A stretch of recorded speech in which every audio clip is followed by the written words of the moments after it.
Hello, everyone, and boy, I paused the video yesterday, and because I started to notice something funny was happening. I thought, okay, I'll start a new video, splice them together. I recorded an hour conclusion to this book, and I hit stop, and it corrupted. You think I would have learned my lesson to stop using the Mac photo booth, but no, of course, I didn't. I must be a masochist. So now I'm back to using the QuickTime. QuickTime recorder has been very reliable, no corruption. Don't want to corrupt anything. So we could obviously spend a few weeks more on this, but I'm going to walk you through the rest of this book together. So we're in the chapter 3 of Hope, and just please keep in mind and remember that if you use that Buddhist idea of they call it correct intention, have an open heart, and that is the foundation towards changing things, and that ultimately, according to Fromm, will be a shift from using people as a means to an end, meaning financial gain of power, gain of prestige, build up the ego. I keep saying, as I read this book, Elon Musk keeps coming to my mind. And this is a person who we've seen over the past few years seemingly change a little bit. I think that would be a good essay to write. But we could definitely see some shift happening in him from the earlier years, or perhaps it's only now coming out more visibly. Maybe it was always there on the unconscious level, as Fromm puts out. So not only hope on a conscious level, but hope on an unconscious level deep within us. And this is the idea of having an open heart. So thinking of growth rather than progress, thinking of serving human needs and fostering an ethical, humanizing goal for the technology. As we speak, so many things have happened in the past few days. I noticed that in the newspaper articles, a legal battle over the Omegle website due to sexual exploitation of young people. That site now shut down yesterday.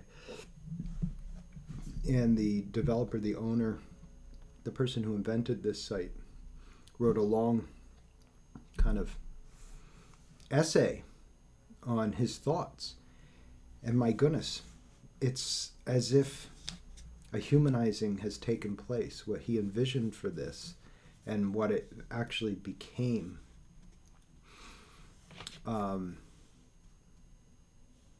It's a very interesting case study. We have that incident. We have more and more issues of Facebook and Meta, and some of the foundations of their platforms, and how that is needing to be reconsidered. And we can have government control, in other words, government guidelines, and we've found through past history that's a slippery situation. There need to be some sort of monitoring When guidelines are made, there's always the opportunity for exploitation. Human beings seem to be just masters at getting around getting around anything that is set up to protect the bigger good for personal gain. So definitely need monitoring of some sort. Because of our freedom of speech, in our Constitution, we run up against issues of not being able to censor people. However, this means I think that we need more monitoring from parents, more better example setting from parents. But many parents are lost. Many parents are. I see them myself. I see them out in public at the beach, little mother and little children, and the mother's having the little child hold the camera while she has videotaped in her bathing suit at the beach, presumably for social media. I've seen it more than once. It's baffling to me. So we have maybe as adults a segment of the population that really needs some care, needs some help in realizing the impact of the technology. Some parents are enthusiasts about the computers and the programming, etc., the whole tech lifestyle, and they dismiss screen time addiction as something that is fine, kids can handle it. But what we find, the evidence points otherwise. So these are all things that Fromm is telling us. We have to start with an open heart. Keep that in mind for chapter 3. Okay, for chapter 2, the chapter on hope. Chapter 3, where are we now and where are we headed? So let me briefly touch on this. This is where I've already covered this, a lot of what's in this chapter. This is where he describes the first industrial revolution in the 1700s, the second industrial revolution in the 18 and 1900s, and now we're in a technological revolution. Again, he says, if we look at page 38, he says the vision of a dehumanized society of the year 2000. So this was written in 1968. I'll just read briefly from this. Most people still think in the concepts of the society of the first industrial revolution. They see that we have more and better machines than man had 50 years ago and mark this down as progress. They believe that lack of direct political oppression is a manifestation of the achievement of personal freedom. Their vision of the year 2000 is that it will be the full realization of the aspirations of man since the end of the Middle Ages. They do not see that the year 2000 may not be a fulfillment and happy culmination of a period in which man struggled for freedom and happiness, but the beginning of a period in which man ceases to be human and becomes transformed into an unthinking and unfeeling machine. Let me elaborate on this. When we use the filters, make our face perfect, use different algorithms, different programs to make our appearance. We can now buy smartphones that changes facial expression, that changes facial structure. When we use any type of altering materials, technology for the Instagram, for the photos that we post, for the image that we're putting forth. When we then get this in a feedback, feed-forward nature. Fromm didn't write this. I'm telling you, this is where we're at, that Fromm predicted. Fromm said in the 19th century, the worry was, God is dead. Friedrich Nietzsche brought this to our attention. We've killed God. What will we do now? He said in the 20th century, the problem isn't that God is dead. The problem is man is dead. We are becoming artificial. We are trying to emulate this artificial perfection we see on the screen. So now we start by having the filter, making things perfect. We keep seeing this loop. How perfect, how perfect. We're obsessed with perfection. Humanness is imperfection. So then we go more beyond the filter, and we begin to have plastic surgery to make us look like the filter. You see, we're becoming artificial. We're losing living flesh and bone, and we're replacing it with plastic, with synthetic materials. This is what Fromm was saying. Not only this, but our thinking. We use ChatGPT, artificial intelligence. You can ask a question. You could type in your essay questions, and get a ChatGPT. Boom, and there it is. And I feel it. When I read it, I know, oh, this feels like ChatGPT. Because I play with these programs too. I'm interested in them. And there's something that's lacking in them that's present in a student's paper. You see, these artificial intelligence papers are perfect. It's like music. I'm a musician, a classically trained musician. Spent many years playing in symphony orchestras. And what do I know? When the conductor, if you don't know what a conductor does, the conductor brings brings the blood, the life into the orchestra. And when the conductor starts, oh, you see this? And 1, 2, 3. 1, see the breath? 3. Now look, when you put music into a computer, it comes out perfectly. You feed Bach into a MIDI system, and everything is quantized. Everything, the pitch control, everything you hear in music today, it's overly perfected by computers. You hear a person on a CD or a streaming service, and the computer programming, the quantization makes it so that the beat is right on perfect. They're in time, they're in the pocket. And the auto-tune makes sure that their voice or the instrument they're playing is in tune at all times. It plays tricks to get the ear to think it's in tune. It actually masks out of tune. However, this is very fascinating because now we listen to this, and if you put Bach, the sheet music of Bach, into the computer, into the MIDI, it will play it perfect.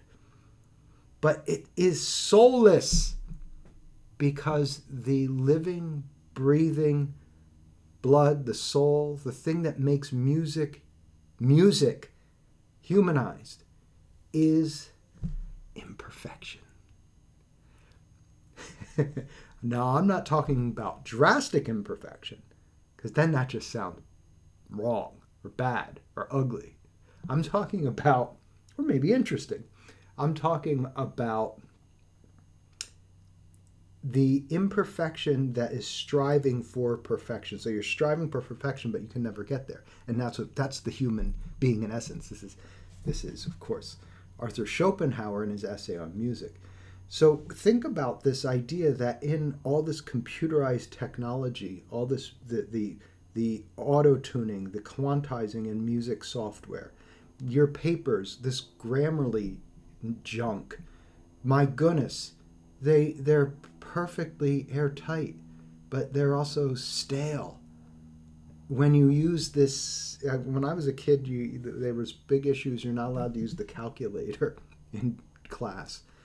You have to learn how to do it yourself, then use the calculator. You have to. And when we studied statistics in graduate school, we had a whole course where we had to memorize 41 different formulas, 2 versions of each, the theoretical formula and the practical formula, for before we were even allowed to touch the SPSS software that was popular at that time. And now I ask you, please learn parenthetical reference, basic format, last name, comma, year, close parentheses, punctuation, references as the title of the reference list, and then the format for the book, the format for a lecture, the format for a film, for an article, etc.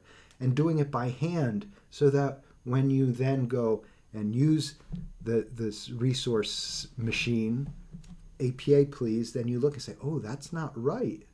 That's not right. No page numbers are permitted here because there's no direct quote, but your Grammarly hasn't caught on to this, or somebody doesn't have it set up correctly or something. But I see it when it happens. And then I say, oh, they're a computer. Don't worship the computer. Become capable of yourself. This is the warning, firsthand experience for our class. This is the warning that Fromm is telling us.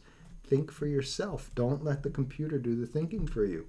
You can, once you understand how to do it, you can say, hey, computer, cite this. But you have the final say. You say, uh-oh, nope. That should be year, not page number. Uh-oh, over here, somebody's work cited. Nope, it should be references.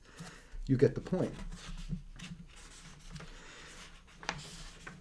Boy, I have all sort of things written in the margins of my book from years past. Here are some of the dangers. Uncritical acceptance of science. This is I'm reading a book right now called The Divided Self by R.D. Laing.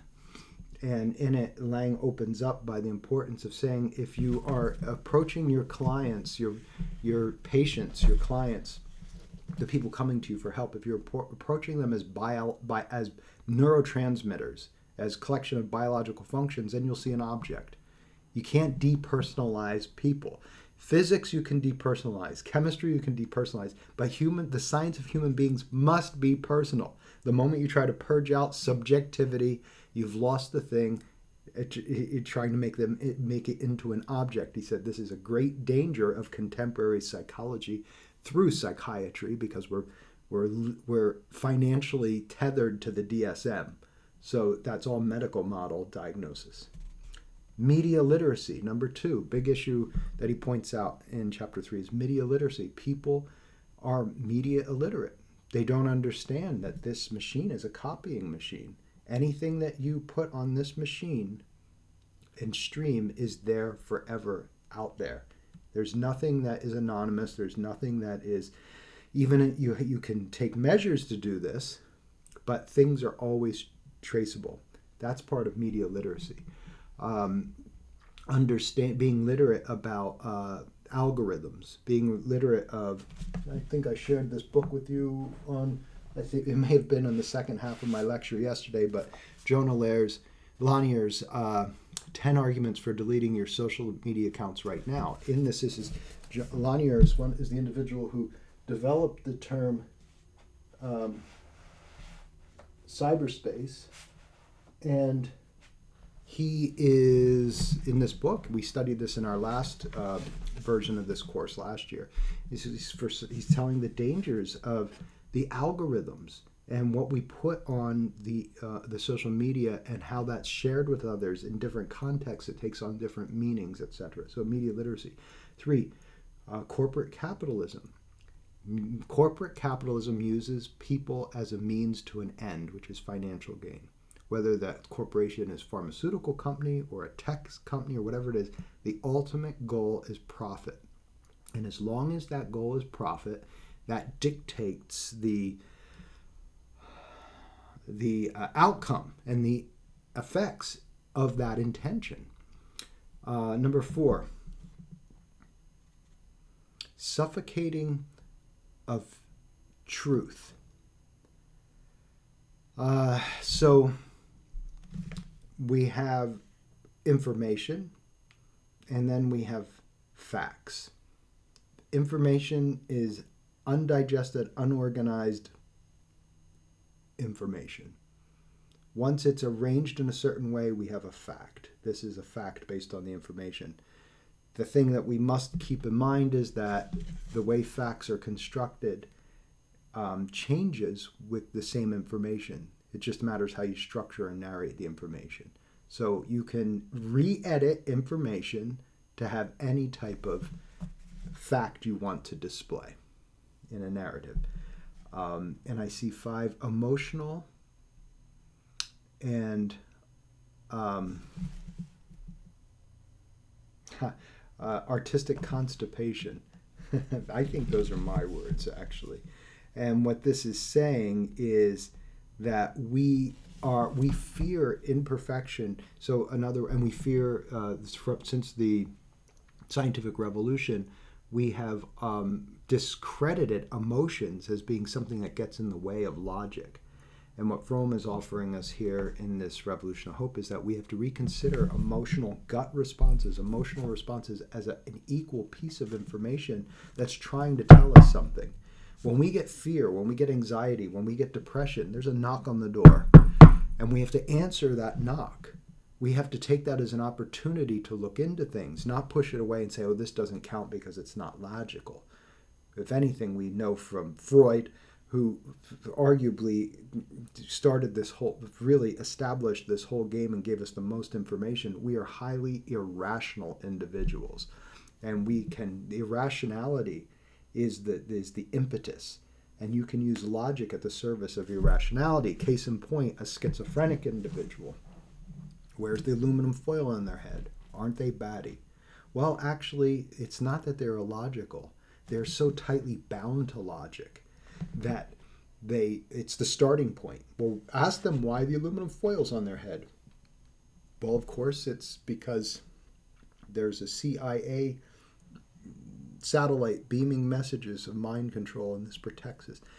The logic is tight. The logic isn't the problem. What the problem is in the beginning, the irrationality of the beginning. So we are irrational beings. If we understand instead the emotional content of fear and address that, what's most important in a dream analysis? Not necessarily the story. It's the emotion you experience. What do you wake up with, emotional residue that it conjures up? Stories are largely placeholders for what's going on in regular life, in waking life. But the emotion is what you need to really focus on that. So when we alienate from this, I spend a lot of time with artists. When I say artists, I don't just mean painters. I mean musicians, poets, writers, sculptors, etc. And there's something that I see in artists, because I've had this strange life where I'm trained as an artist, musician, and also trained as a scientist, as a critically thinking logic guy. And then more beyond that with continental philosophy and psychoanalysis and irrationality and illogical. Well, nevertheless, what I'm always aware of is there's a very interesting way of thinking. Artists are more open to the possibility, and as scientists and social scientists, we narrow what we allow in, and artists open this up. Scientists we tend to like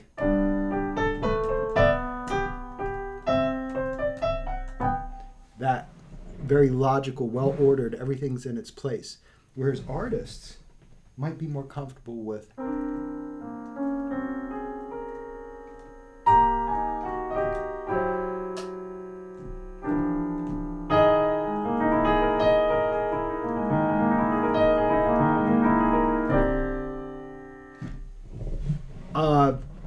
completely random. My eyes were closed. I was letting my fingers just go, but I was conjuring up images, emotions. Maybe you felt something. You see, artists are more open to this possibility, this dreaming, to the point that sometimes when you're hanging out with artists and some of their ideas sound a little out there when you're coming from a social science perspective or a philosophical perspective or a scientific perspective. And I suspend myself and I say, oh, that's interesting. And I see from a distance a bigger picture that's fascinating to me. So this is what Fromm is telling us. We have to be careful of the fact that we've become so enmeshed in the logic that we've silenced the emotional, artistic side of things. And that's what we have to tap into in, as I call it, natural intelligence instead of the fascination with artificial intelligence.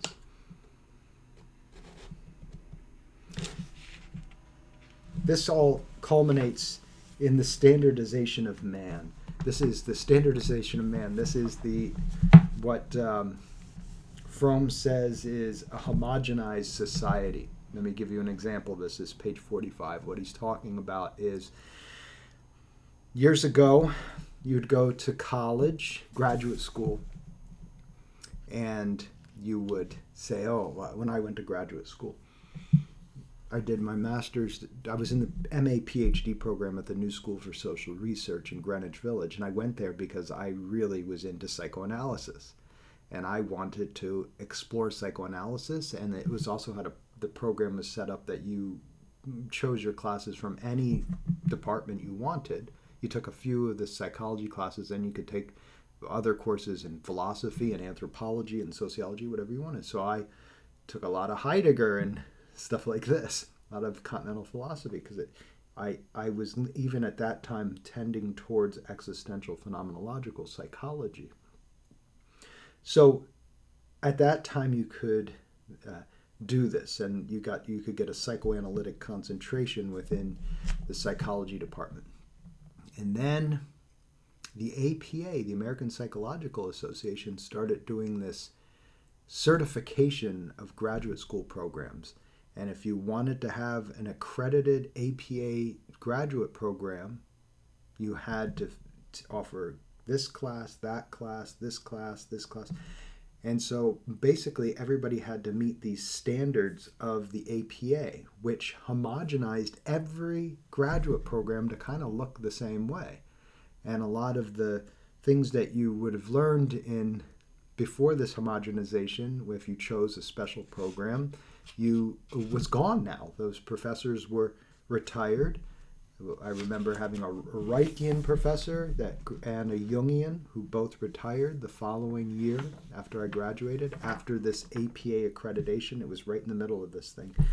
So in order to, it's homogenized all the graduate programs in America to look the same. If you want to get something different, you have to go to the library. You have to find a private teacher, or you have to go out of the country, like I did, go to Switzerland and study stuff. And they're not worried about American Psychological Association accreditation. So then the problem is, of course, if you come back to the United States and that matters, that accreditation of the APA matters for whatever you're seeking to do, that could be a problem. You might have to work around that in some way or figure out a solution to that. However, this is an example, a real-life example of homogenized society, of how, this is page 45 in the text. He's warning us against this homogenization. That means everything becomes the same. Every town you go to has the Walmart.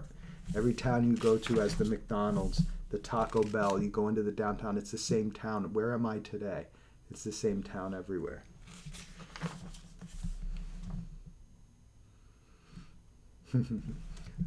Okay, let's see.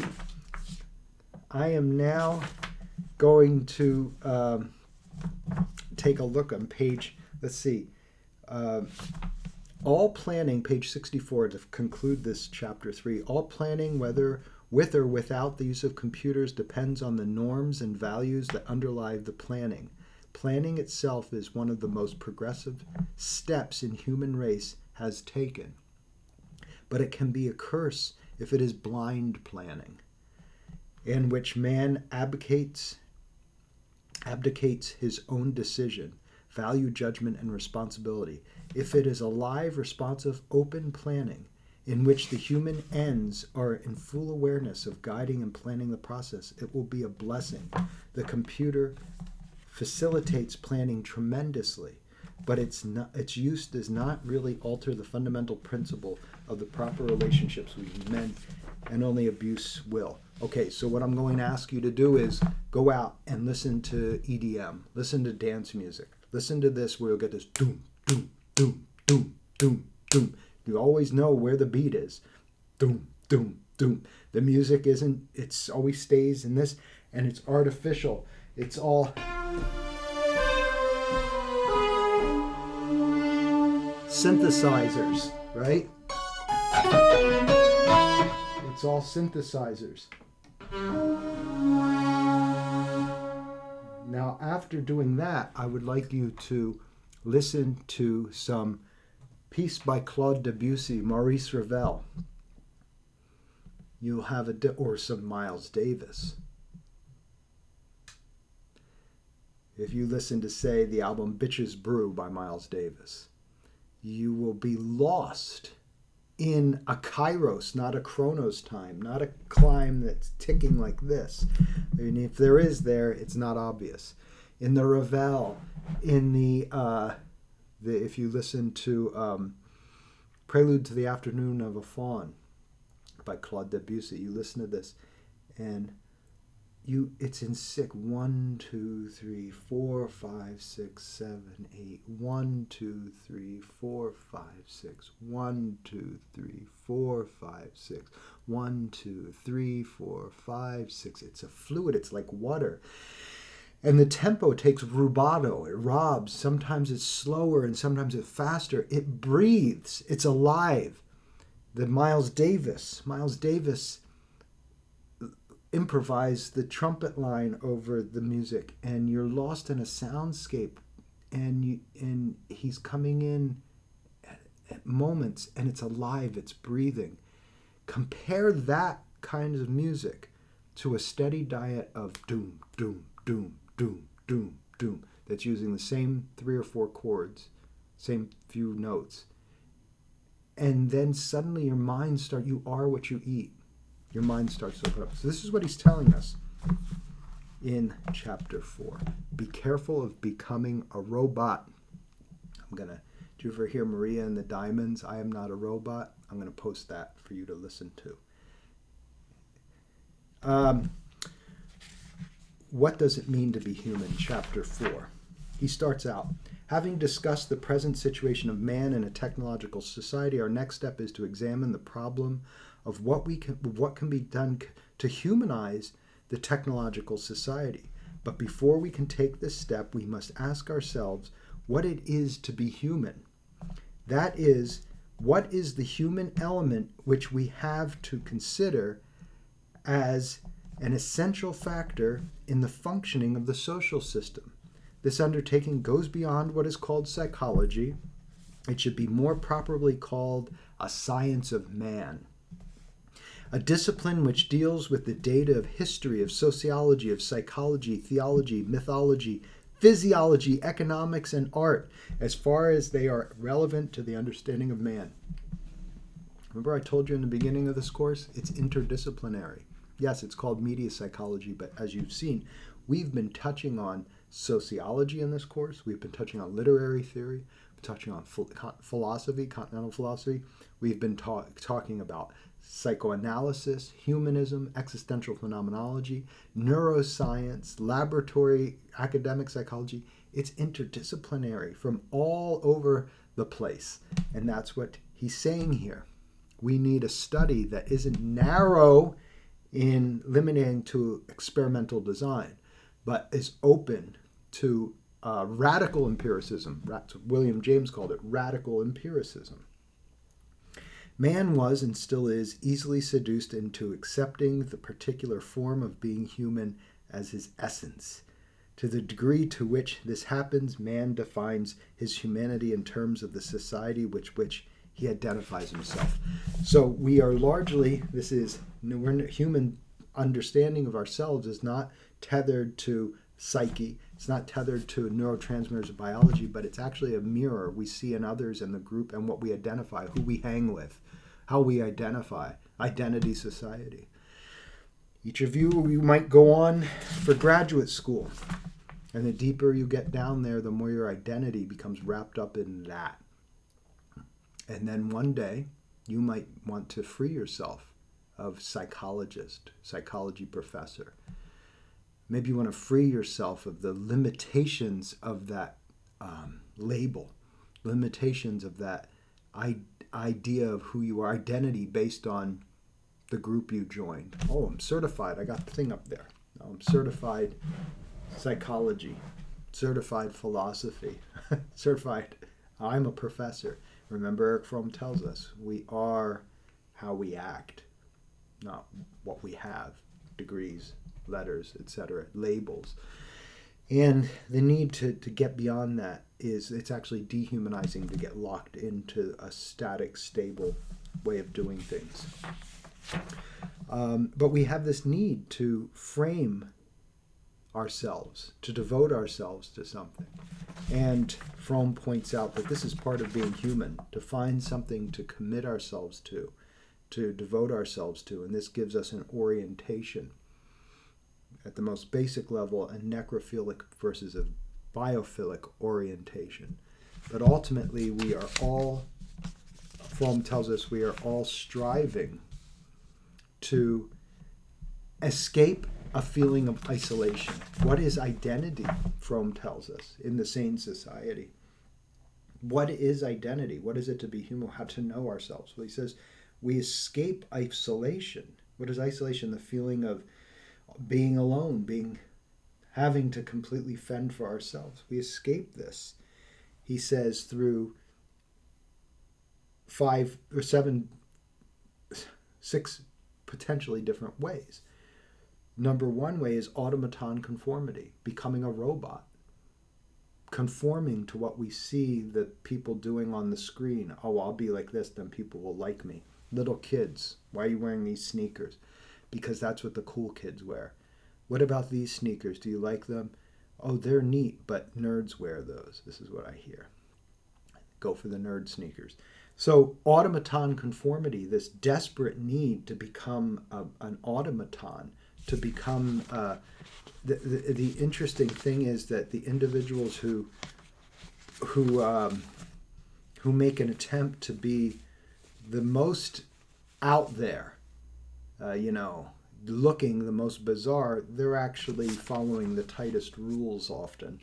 I knew someone, and years ago we were going out to hang out somewhere, and he went to the bathroom, and I'm waiting for him, and he's in the mirror. I go over, and he's looking in the mirror, and he has a ball cap on, and he's adjusting the ball cap at just the right way to make it look like he doesn't care. And I thought, my goodness, what great irony. He has put so much effort and work into the image of not caring. So in other words, in his attempt to look like he doesn't care, there was actually a great deal of caretaking to look like you don't care. That is an example of how even the most counterculture movement that we get involved with, the most fringe movement, has maybe the most stifling of conformist rules that go along with it. The most liberal ideologies often have the most suffocating rules for being a group of that member. This is what Fromm's telling us. This is something we have to be aware of. He's saying we have to be aware of the seduction of authoritarianism, the idea that there is some hero that's going to save us, the messianic hero from chapter 2. So authoritarianism, there's something safe about hero worship. Because when you put someone up on a pedestal, then you don't have to take responsibility. It's not my fault. I was just following the rules. And that's the ruler, the authoritarian. We also can be destructive. That means mass shootings. Looting. This is an escape from feeling isolation. We know that when that mass shooter goes in to kill the children, what they are doing is they're punishing society for not loving them enough. This is like that story in the Hebrew scriptures. The one, Cain and Abel. What is the brother? Cain kills Abel. I hope I got that right. What is Cain doing? He's punishing God for loving the other brother more. Destructiveness is an attempt to feel I matter. Seems weird, but it is. Narcissism is another one he points out. This is another artificial way to feel, well, you're part of a certain group. Well, I'm part of that group, the group that wears this symbol on the shirt, the group that drives that car, the group that belongs to this, the group that calls themselves that, this club, this fraternity, this profession. Letters before and the after the name are the great ones. Their sign says narcissism. I'm better. I'm part of the elite. It's a way of not feeling isolation. Sadism and masochism. they're symbiotic relationship. In every sadist, there's a masochist. In every masochist, there's a sadist. Don't hurt me, don't hurt me, is taking control of the situation. I'll beat myself up, put ourselves down. I'll beat myself up before you can hurt me. I'll hurt myself before you hurt me. That's masochism. Yeah. And sadism, of course, is the pleasure in seeing others submit to us. These are all ways that we identify with groups, we identify with others, we identify with ideologies to get a sense of meaning and purpose in our lives that transcends the fear of existential isolation. Even the most introverted individual has some relationship with someone, even if that person is dead and they're corresponding with them in a book. They say people who like to read are not social. That's very untrue. People who like to read are socializing much more than maybe other people. It just happens to be that the people they're socializing with are communicating through words. Erich Fromm and I are good friends. But I was a little boy when he died. But we're still good friends because he sends me messages and I read and then I write and I think and I share and we have conversations in this way. Yeah. So now we look at the final two chapters, 5 and 6. Chapter 5 is steps towards the humanized technology. So I'm just going to tell you what I've outlined, what caught my attention. It starts out general premises. If we are now to consider the possibility of humanizing the industrial society as it developed since the Second Industrial Revolution, we must begin by considering those institutions and methods for economic as well as psychological reasons cannot be done away with without the total disruption of our society. These elements are the large-scale centralized enterprise as it has developed in the last decades in government, business, universities, hospitals, and so forth. This process of centralization is still continuing as soon almost all major purposeful activities will be carried on by a large system. What does this mean? You're living it.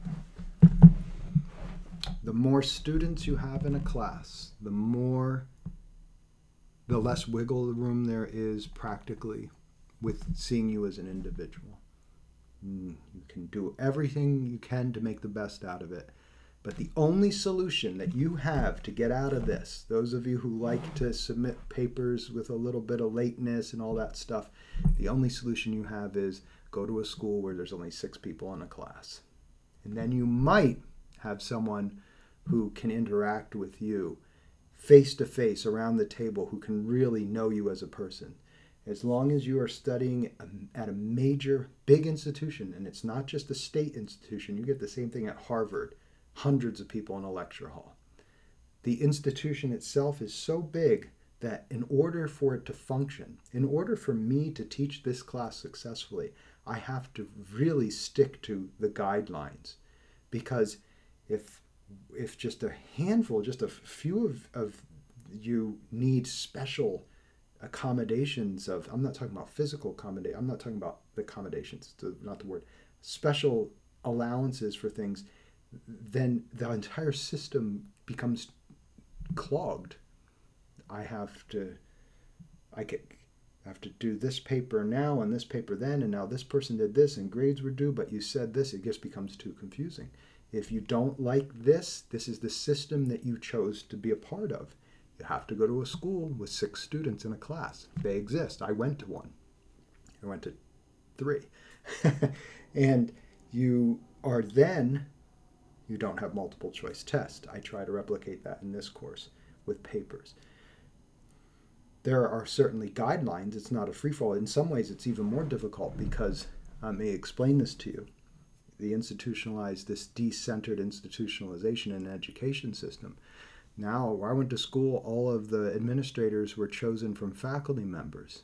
It wasn't a professional MBA graduate, MBA in academic administration. No, these were all people who were professors primarily, researchers, and then they run the college. This is unheard of today, but this is the trend. I think it's still that way at Princeton, that where administration is selected from faculty. I could be wrong, but I think it's still the case there. Nevertheless, in that situation, you now have the ability to, it's a whole different thing, because you can get failed in a class simply because a professor doesn't particularly care for your approach. See, you sit down every week at the class, and part of your grade is being prepared for that discussion.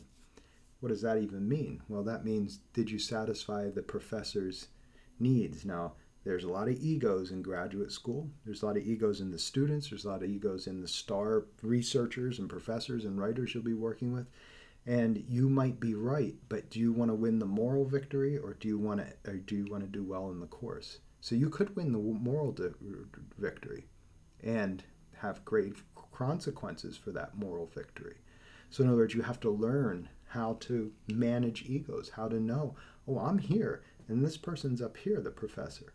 And so you learn how to phrase things, especially if there's a personality conflict. You learn how to manage that, so that you can leave having what you're looking for, the best grade possible for what you're, and learning the most. And that doesn't mean with agreeing with the person. It just means knowing how to act professionally. So this is one of the things that you don't get here, because everything is systematized with how the grading takes place. But if you go to a school that is a little more in this European style of things, part of your grade is really unofficially, how well were you able to get along with that professor? It's a valuable skill to have. So that's large-scale planning within each system, which results from centralization. So that is this to have a more human, you have to go smaller. You can't have big institutional stuff. It has to be smaller. It has to be more personal for it to remain humanized, according to Fromm. Cyber nation, that is cybernetics and automation. Cybernetics and automation, we might call this, are major theoretical and practical principles of control, and the computer has the most important element in the automation. So this is what today we'd call algorithms. So we have to monitor the algorithms. We have to have the final word on what the algorithm suggests, not taking it as but not only these three elements are here to stay, there is another element which appears in all social systems, the systems man. As I pointed out earlier, this does not mean that human nature is not malleable. It means that it allows only a limited number of potential structures and confronts us with certain ascertainable alternatives.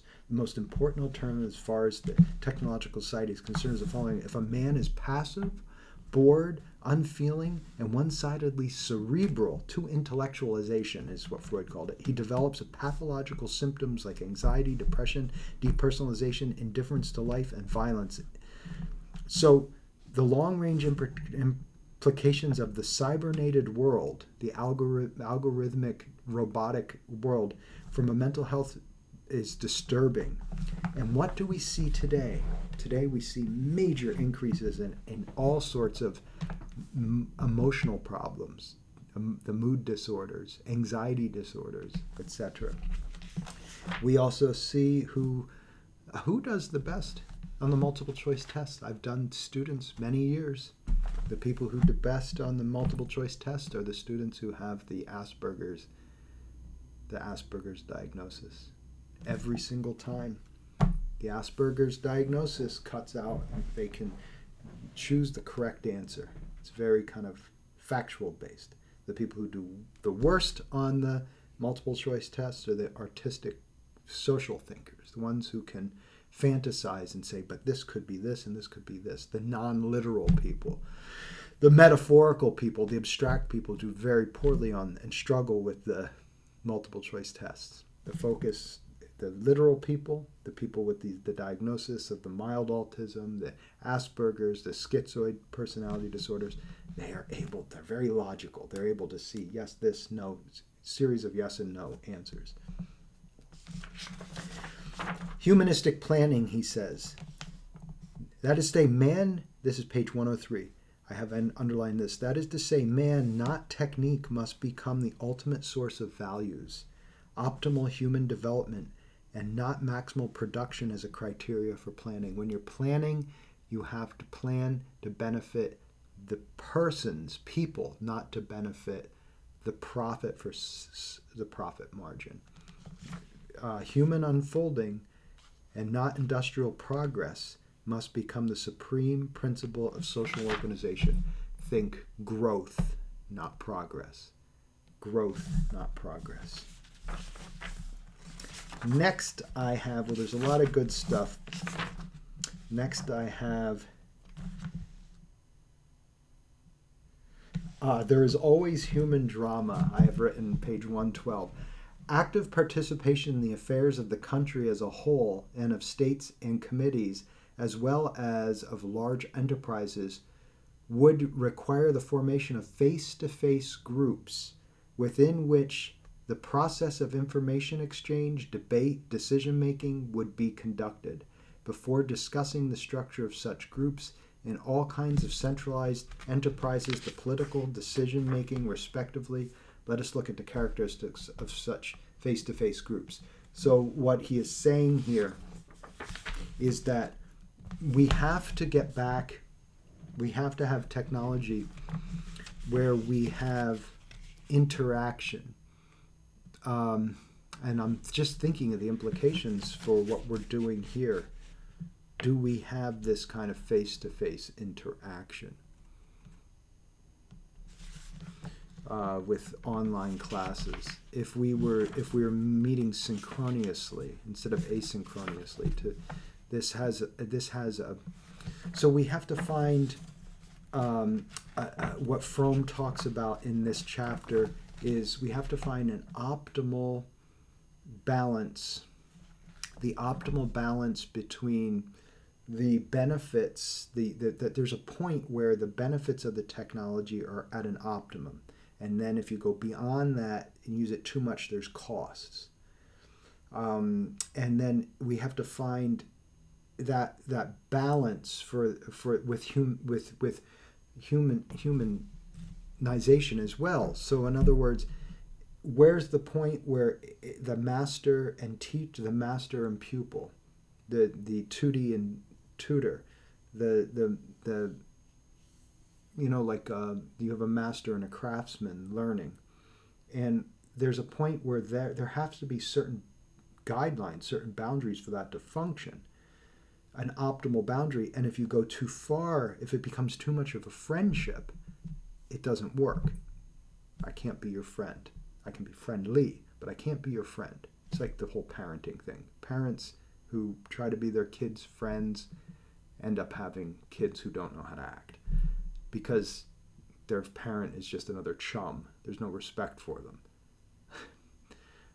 Same is with teaching. The same is with therapy. You have to maintain some sort of agreement that I'm not your chum. I'm not going to be in therapy. I'm not going to bringing you my problems. I'm here to serve you. In teaching, I have to have some optimal. It can't be chummy. Oh, sure, it's okay. Oh, we're friends. No, you can't do that. Then I'm not serving you as a teacher. Then I'm your pal, and you don't need a pal. You need a teacher. You have other people for pals. So there's an optimal thing between the institution and the humanization. And there's an optimal level for both of those. And Fromm says we have to work to find out where is that optimum level for both, to keep it in balance. And it might be something that is the responsibility of each professor. It may be the responsibility of the hospitals and of the government, etc., to the algorithms, the social media. What do we do to keep this optimal balance between the system? And the first thing is to be aware of the system person, the system man. Who is the system man, the system human? Well, they're very similar to these character types that Fromm talks about. The productive orientation, not growth person, but the person who's always concerned about being productive, making more money, having more in, productivity. The marketing person. This is the person who's always trying to sell themselves on the personality commodity market. Whether that's on YouTube or wherever, you see a lot of influencers who are marketing types. They're wearing the right clothes. They're using the right language. They watch the videos on how to be alpha this and dominant that and perfect this and command, instead of just working at being authentic and true and honest and caring and having an empty cup instead of walking around with a full cup. This is the marketing orientation and the exploitative orientation. This is the individual who is always seeing individuals as a means to an end rather than a person as an end in themselves.